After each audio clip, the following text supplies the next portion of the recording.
Oh, we're live. Hello, everyone. Welcome to BayernNow, the ultimate Bayern Munich fan channel. So, it's an interesting day. Robert Lewandowski, Serge Gnabry, a lot of things going on in the Bayern world. Bonasar to be sold, but no one wants to buy him. I wonder why. Might be he's one of the worst footballers to ever play the beautiful game. We're going to be talking about that. We're going to be talking about this Lewandowski offer that's about to come in from Barcelona. Ladies and gentlemen, make sure you smash the like button. And yeah, the consistency is amazing. That's crazy. I like doing these streams. The interactions are crazy. The support is just growing. Make sure you subscribe, hit the like button as always, and interact in the live chat. I love that. What's going on? So, Barcelona are set to make a third offer for Lewandowski. Their first offer was around 25 million and then a few add-ons, and then it was 30 million guaranteed and then another few add-ons. Well, this time Barcelona in the next 24 hours are about to make a third offer for Lewandowski. 40 million guaranteed plus 10 million in add-ons. I'm guessing these add-ons and clauses are if Lewandowski scores goals with his left eyeball, 2 million. If he scores with his butt, 1 million. I don't know, man. It's going to be some impossible to reach clauses. If he wins the Ballon d'Or, well, he might win the Ballon d'Or. Never mind. If he wins the Ballon d'Or in 2020, 5 million. That's never going to happen because we're in 2022. But clubs do that all the time.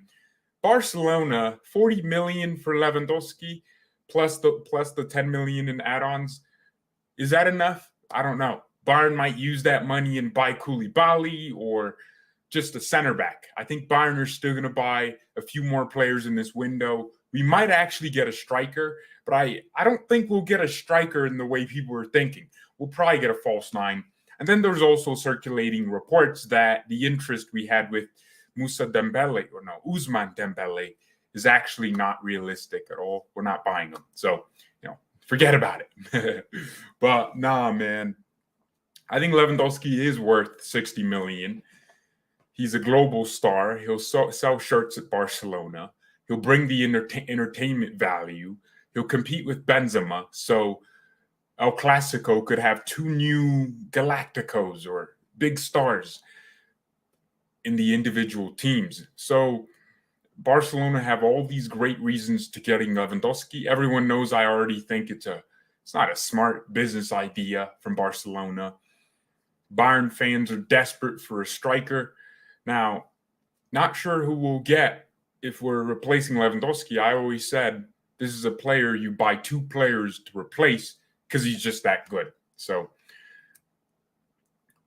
am I doing a live every day? It looks like it. It looks like it. It looks like it. They're fun. These live streams are fun.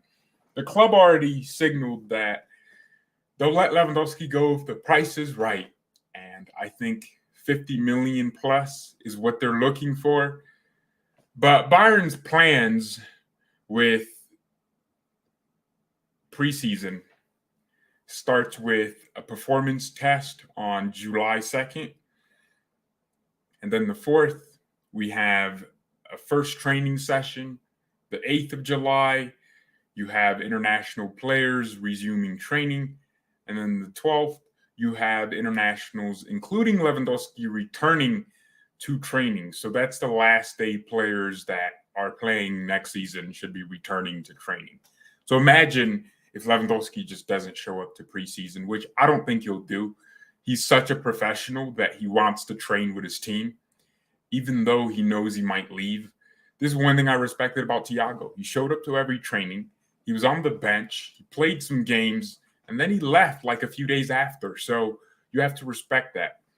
We need Lewandowski in preseason. He's a crucial part of our team, and I just don't think Bayern can function without him.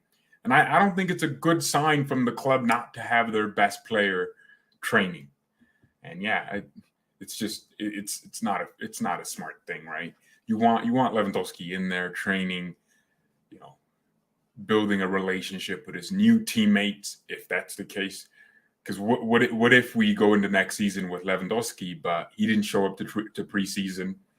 And now Nagelsmann's conflicted of whether we just keep him on the sidelines and, not start him, which would further anger him and, ruin the reputation in the club. It's a whole mess if Robert Lewandowski doesn't show up to preseason. But I don't really see Lewandowski leaving, to be honest. I think Barcelona are going to give 40 million plus these 10 millions in add-ons. And then they're just going to slowly be like, all right, crap, we don't want to spend more money for Lewandowski. And they're going to withdraw their interest. They're going to tell Lewandowski, we can't afford you for now. Wait a year. Lewandowski's going to have to just swallow the pill that he'll be a year older by the time he joins Barcelona and possibly just play for Bayern next season. And I think he's going to want to try to achieve everything he can possibly achieve at Bayern. That's the only way I see this going. I don't really see Barcelona offering 60 million, which is what Bayern want. I don't see it, man. I don't see it. Does anyone else see it? There's another thing going on at Bayern. Bayern have been trying to offload Bouna Sarr this summer, but have found no suitors for him. Nevertheless, Sarr could still be important for Bayern to help his compatriot Sadio Mane integrate in Munich as soon as possible, even though Sarr's chances of game time are slim. Are you dumb? We're paying Bouna Sarr to be Mane's chauffeur? What is this? What?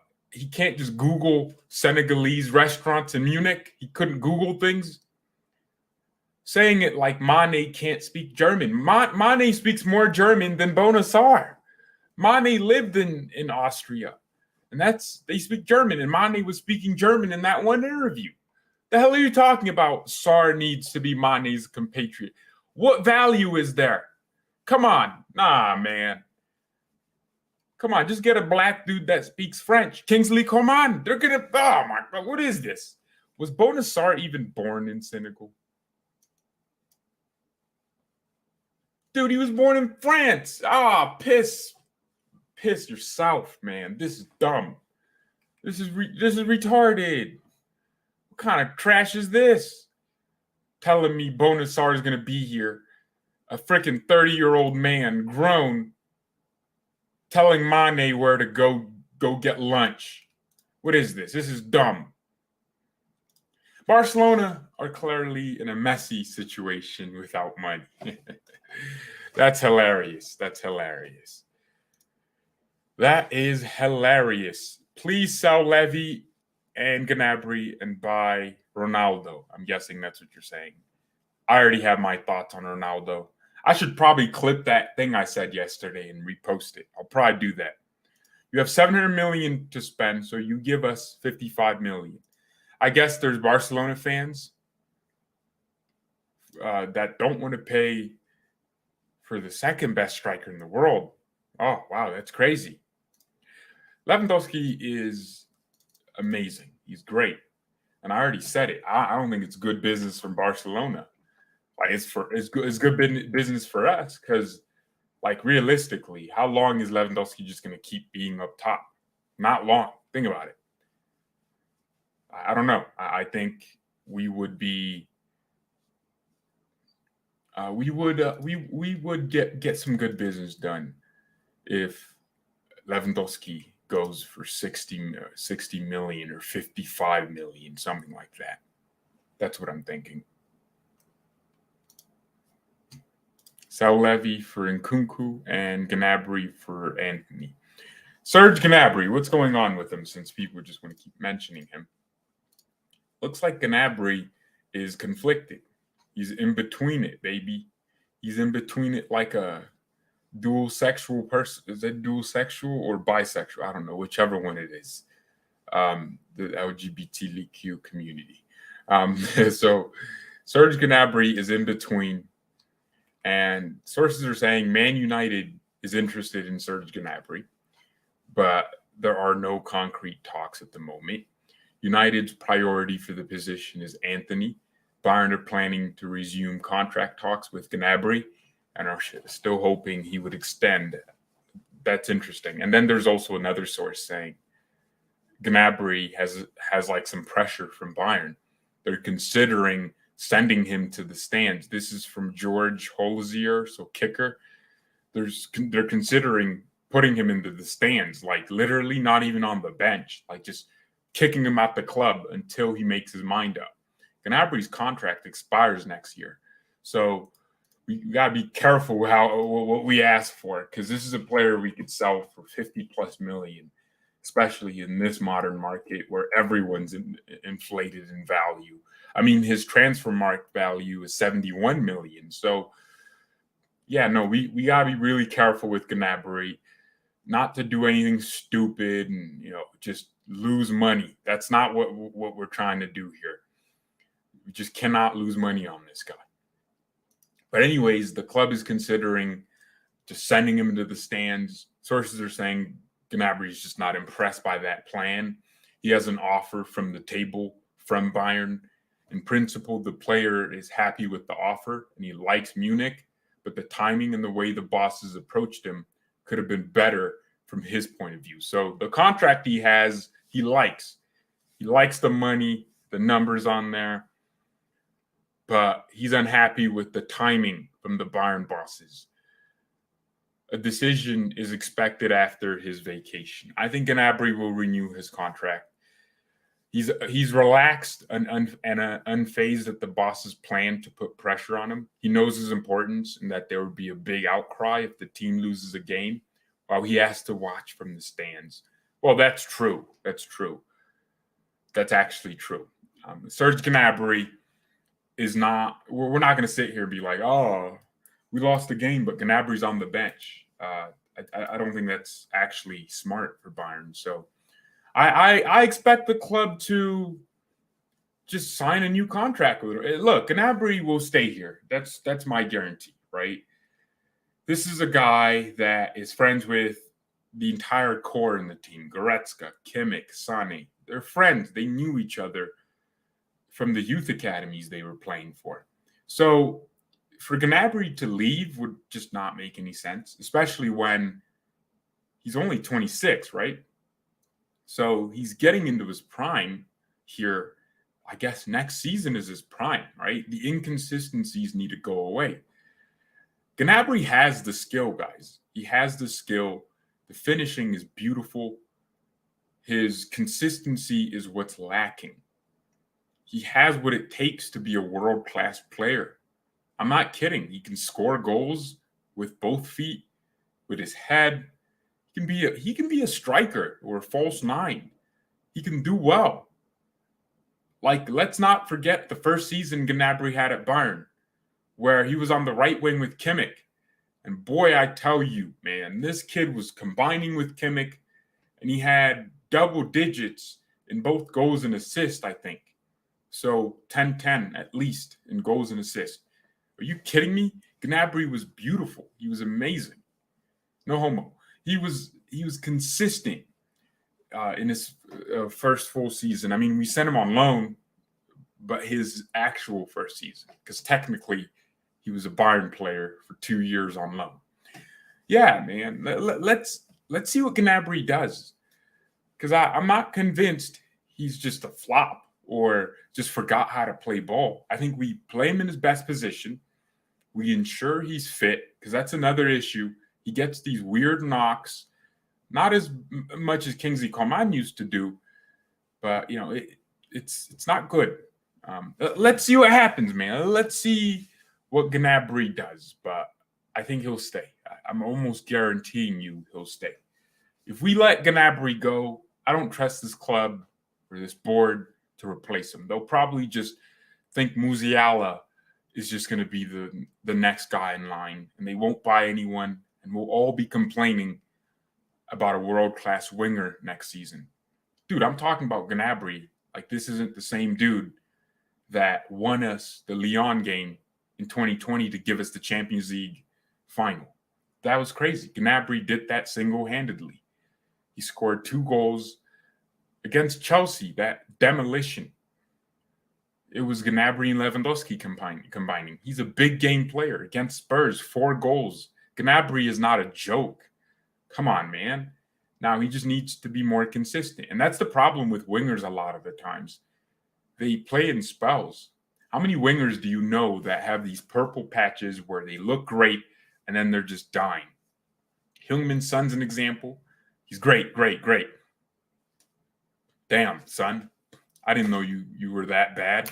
I didn't know you couldn't pass the ball, and he just does it for 5 games in a row. And you're just annoyed because you know he can do better.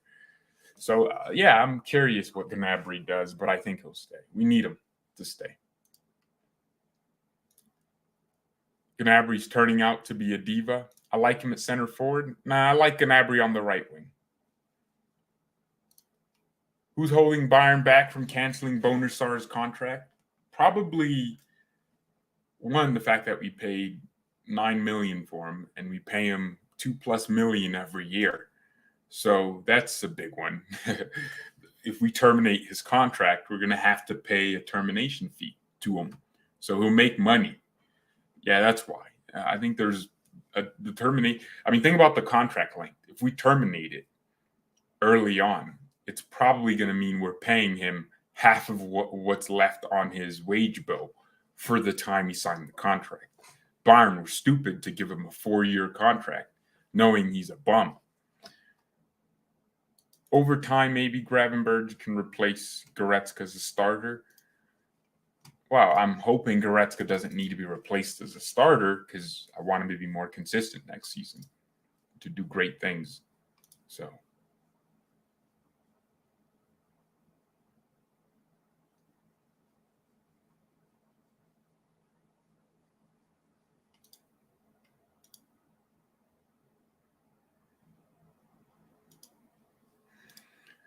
What about Dest from Barca? Is he still a Bayern target? No. Serginho Dest is over. You know what I would, because we have Mazararo. You know what I'm thinking, guys? We should do a player swap with Barcelona. I think selling Lewandowski for 20 million or even 30 million and then getting another player on top of that would be amazing.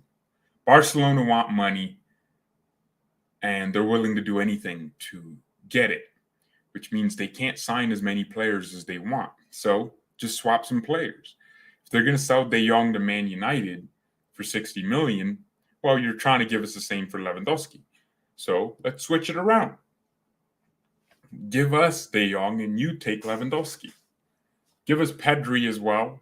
You could do this with Barcelona because they're a very poorly managed club. They'll probably give out De Jong, and I don't know, man. I don't know why you would sell Frankie De Jong. I don't care if he's just trash. This is a player that's at the core of your midfield. He's 25. He's getting into his prime. And it's not like he flopped at Barcelona. He just didn't go to the top all the way. And he's being played out of position. De Jong should literally be Thiago Alcantara for Barcelona. His ability to evade pressure and turn on it is beautiful to watch. Very, very technical player, typical Ajax Academy player. But what are you doing by getting rid of him? If anything, you should force Xavi to play him in his correct position, which is the Busquets position. Let him be the conductor in the midfield. Let play go through him. And let Busquets retire. You're playing this guy in this advanced midfield role sometimes. He's making third man runs into the box. I've never seen a player get misused by his club so much. No, seriously. It is bad. The level of horribleness Barcelona have done with Frankie de Jong. I think he's being used out of position, like by a mile. So if I was Barcelona, I'd give Bayern. If I was Bayern, I'd take de Jong because he's the exact midfielder we need. You might be like, but whenever Bayern beat Barcelona, de Jong was out dominated in the midfield. Bro, watch Haaland. Watch the Netherlands national team. That's the De Jong I want at Bayern, right? The one that's sitting deep, play goes through him, every pass he's making it.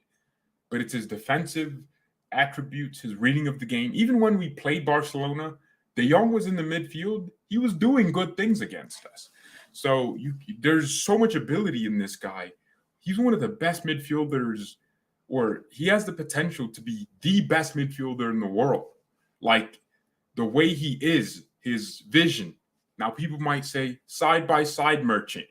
And I'm like, bro, you play in a system where you're at a position and you're just trying to keep your job and keep playing for the club you love. Of course, you're going to look bad just passing the ball sideways. But if you tell De Jong, sit deep, get play through you, pass in between the lines, he'll do it just like he did it for Ajax. He dominated Real Madrid's midfield in 2018 with Ajax, 2019.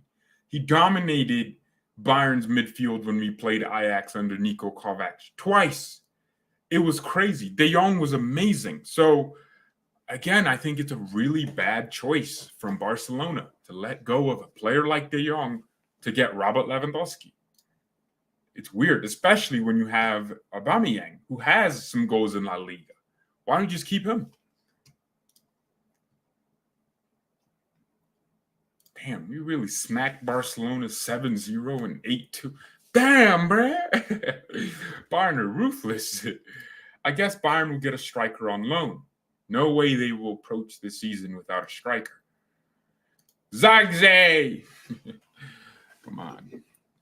I don't know, man. Barcelona is just dumb. How does Barca think they can buy players they are broke? Yeah, that's why they're going to sell De Jong to Man United. And that's it.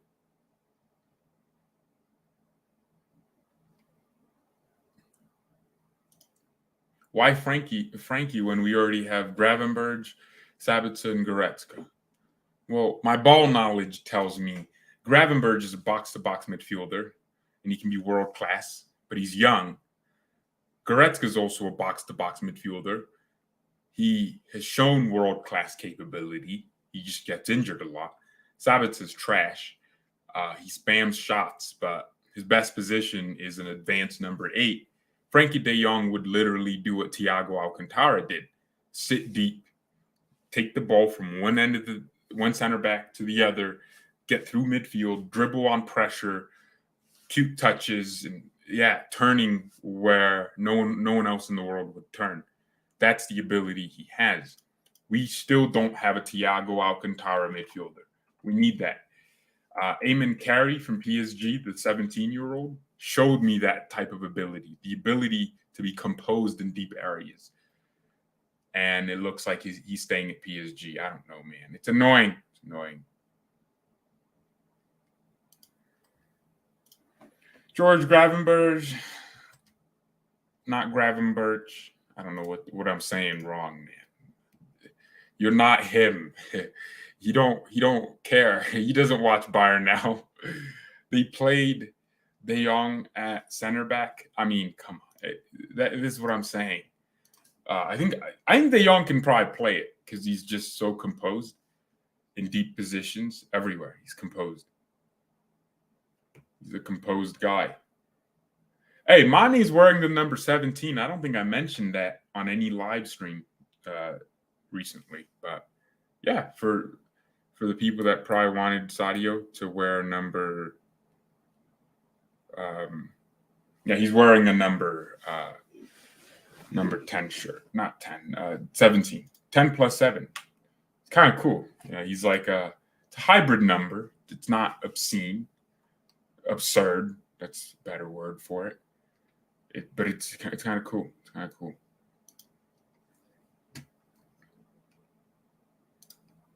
What do you think of Gundogan? Dude, I think he's a great player. He has some great attributes. Where's he going? Where's Ilkay Gundogan going? Let me look it up. He's going back to Dortmund? No. Man City bought him from Dortmund. Yeah, dude, he's a great player, man. Like, he's one of those players that's just underrated. Like, if you don't watch Man City, you wouldn't really care about him because he's not flashy. He's just a simple footballer that does his job greatly. He's a good midfielder. Would I want him at Bayern? Probably not. I think we want someone younger, someone in their prime, not out of their prime. And I don't want more Xabi Alonso signings. All right, player that's world class, that's at the end of their career. You get a year out of him, and people love him, and that's it. He doesn't win you anything significant. He doesn't do anything significant. I don't want any more of those. I want genuine world class, man. I want Bayern to sign Nkunku unapologetically. I think that'd be funny. That'd be great. I want us to get someone big. So Leipzig have 2 players with release clauses. That'd be funny.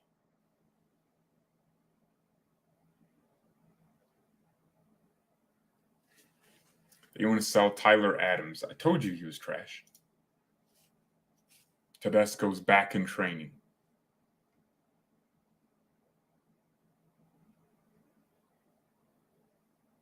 Next season's going to be fun, bro. It's going to be so fun.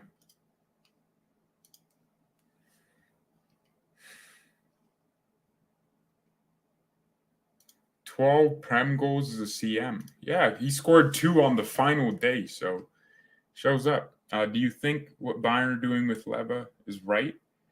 Lewandowski. It's Levy. I'm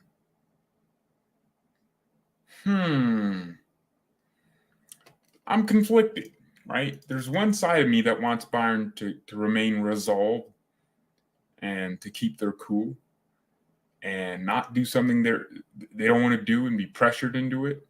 Chelsea are signing Rafinha. And then there's another side of me that's like, all right, just let him go because he doesn't want to be here. And, he's a club legend. Why do we want to tarnish his reputation and the club's reputation even more by having this messed up situation? So, yeah, there's a few ways of looking at it. Crap. Look, Chelsea are signing Rafinha. That's crazy. Wow, man. Chelsea literally got linked to this kid for like 2 days, signed him ahead of Spurs and Arsenal. That's interesting. And hold on. Hey, yo. Didn't Chelsea sign Sterling, the Man City guy? Oh, they're open to letting him join Chelsea. That's crazy. Todd Bowley, man. Freaking A, I told you. He ran these freaking bastards because he owns the LA Dodgers. So, dude, I'm telling you, man.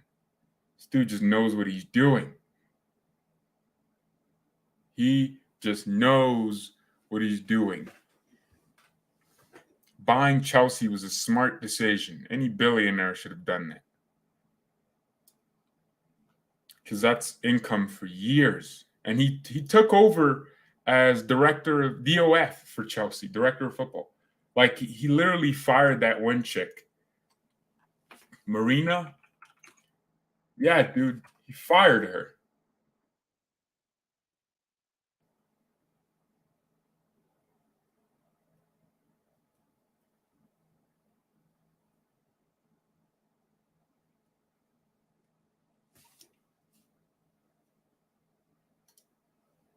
Nah, bro. He's doing some crazy things. Ndika for center back. Actually, a really good signing by Chelsea. No one's really gonna hear much of him. But he's a left footer.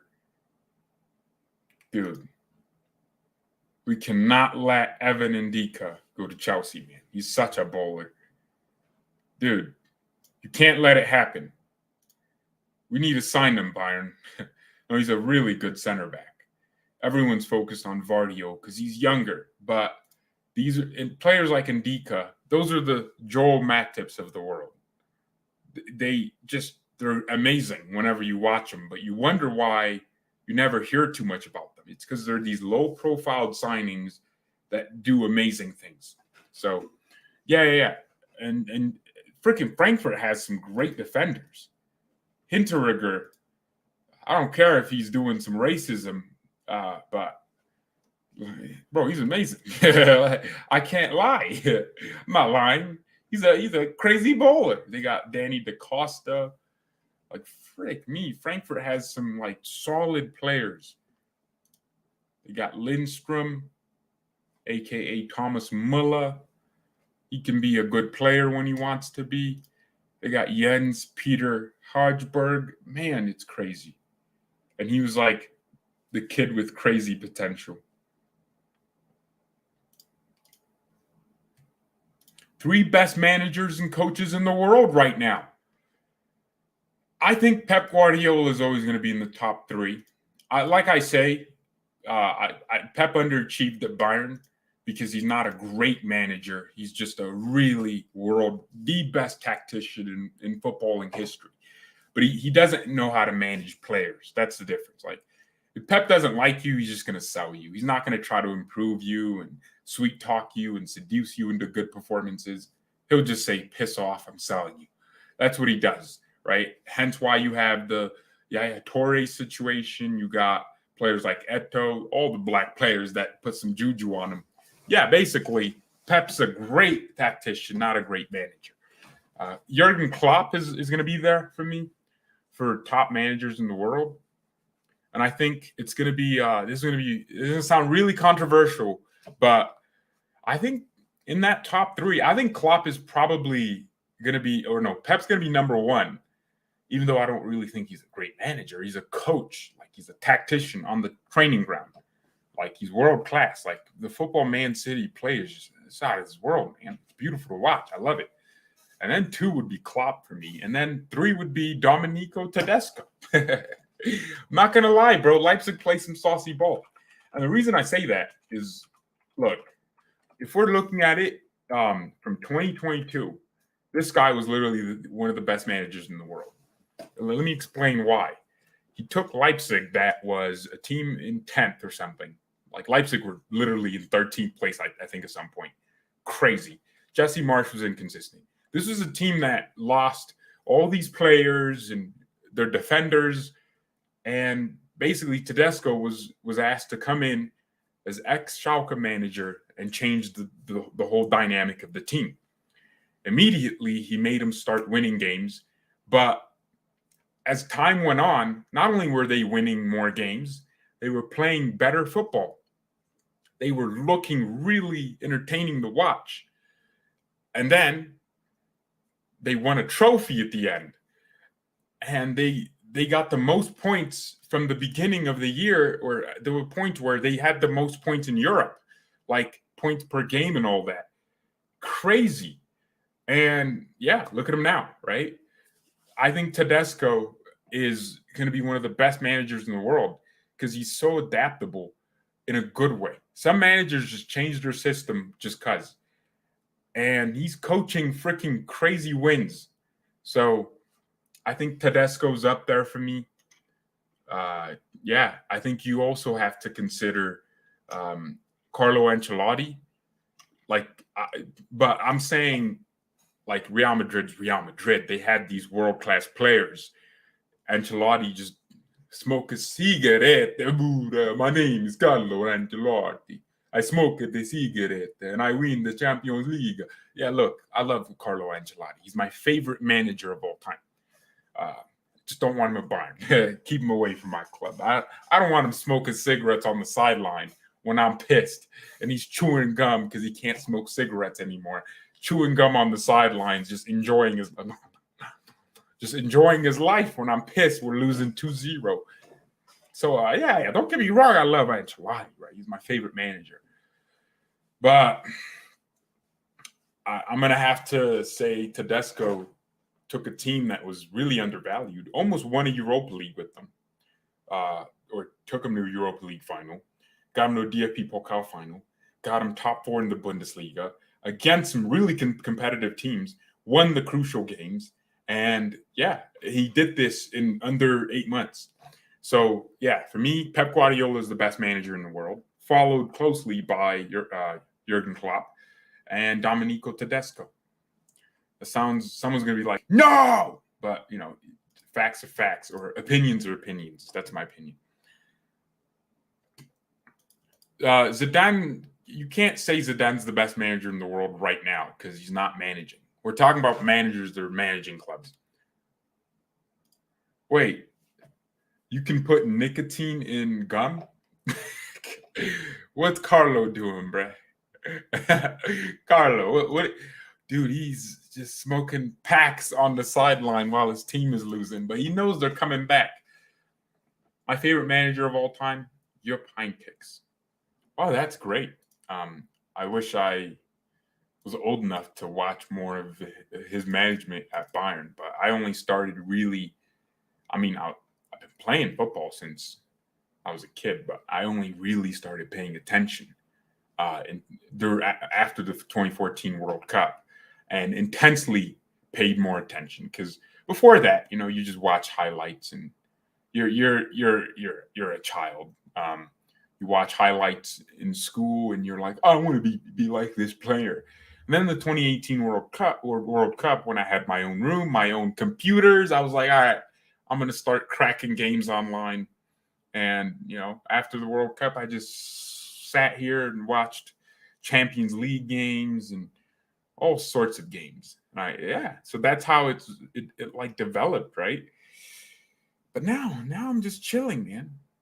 Now I'm like so focused. So I wish I watched more your pine kicks. I've watched like every Champions League game, like rewatched it over the years. Like I think I watched Barcelona, both legs twice. Watched the final. Oh, flip! I didn't watch the Chelsea final. I refused to because I know we won it, and then until we didn't win it with Drogba, so I'm not going to watch that. But yeah, I wish I could experience more. It's kind of like the same thing. Sometimes I feel like, man, I wish I was born in like the '70s so I could watch Gerd Muller, so I could experience that, so I could watch Franz Beckenbauer. I don't just want to know these were the best players of all time in their positions. Like Beckenbauer is the best center back of all time.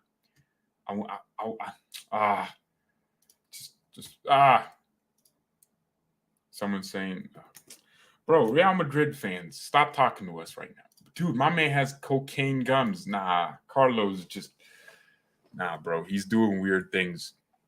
Doing a lot of weird things. Keep Lewandowski and rot him on the bench. His statements are pathetic. He didn't make Bayern. Bayern made him.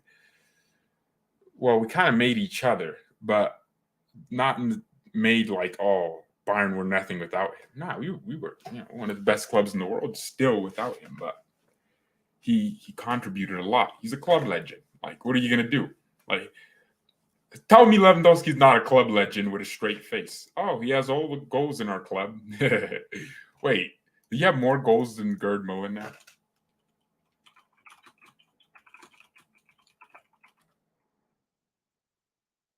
Oh, so as it stands, Gerd Muller has 523 goals. Oh, nah, Lewandowski's not coming close to the total goals. But Gerd Muller had a longer career at Bayern, so literally double the games, or almost double the games.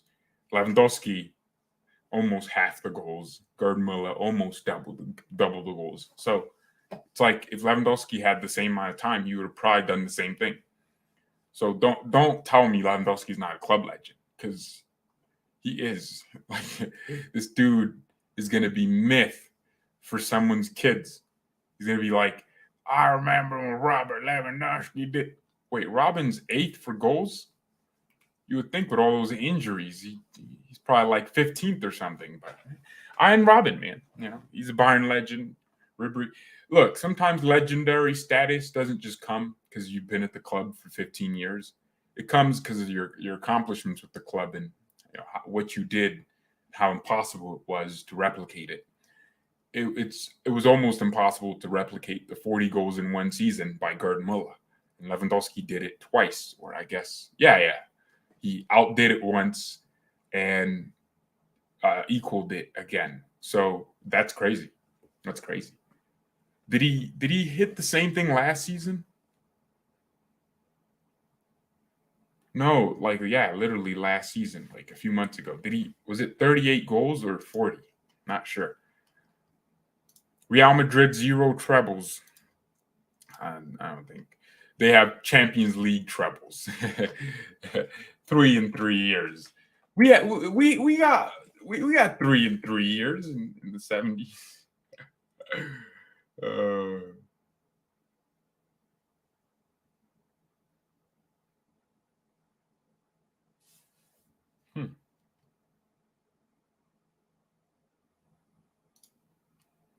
Yeah, we got hella Champions Leagues, man.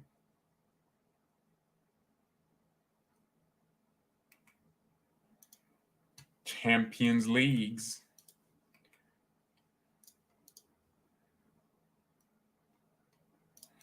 Robin and Ribery didn't give Levy the service he got in the last 3 years. Well, yeah, I mean that was also another thing. They were on their decline when Lewandowski kind of joined. Well, not decline. No. It was like it was kind of on and off.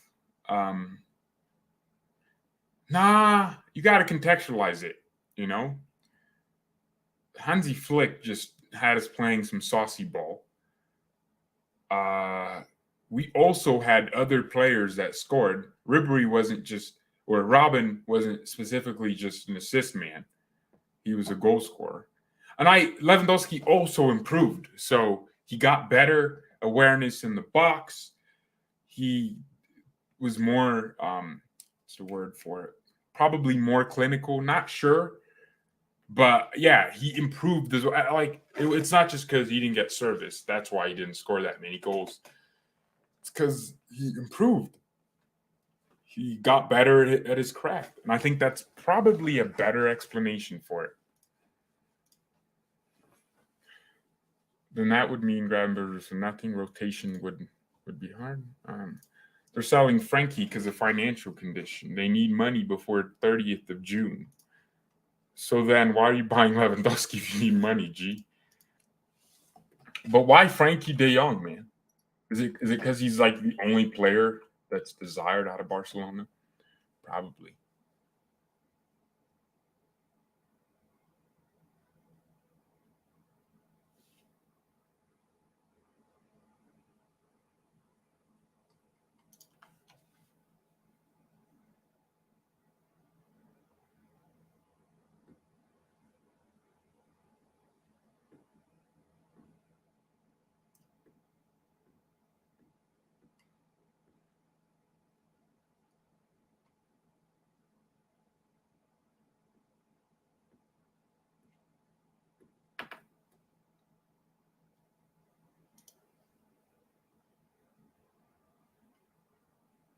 Who's a bigger club legend, Muller or Philipp Lahm? I don't think I can compare them because it makes no sense. Like Muller's an attacker. Like who has a bigger status in the club? Probably Thomas Muller, because not only does status, like not just ability of the levels they reached, which they both probably reached the same level of being the best players in the world in their various positions, but for status, it's Muller because his name is just everywhere. No one remembers Philipp Lahm as much as they'll remember Thomas Muller. So, like, we'll still be talking about Muller even after he retires. I mean, I guess we still talk about Lahm every day when we watch Pavard. But yeah, I don't know. Muller also just has a bigger social media presence, which means he'll be remembered. He makes jokes. He plays with horses. No, like in all the sussiest ways. My man sucking his horse's pee-pee. Like it was weird.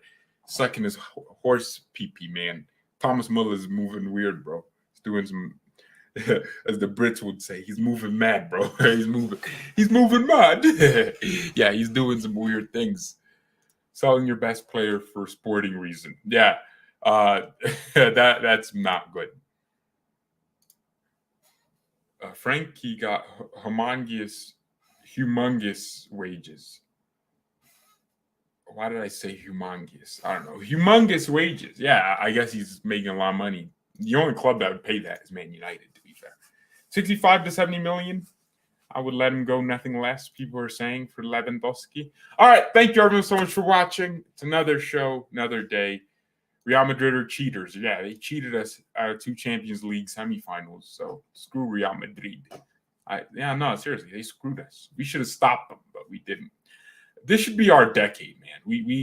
We're the most financially stable club. People are still recovering from, or clubs are still recovering from the COVID damages.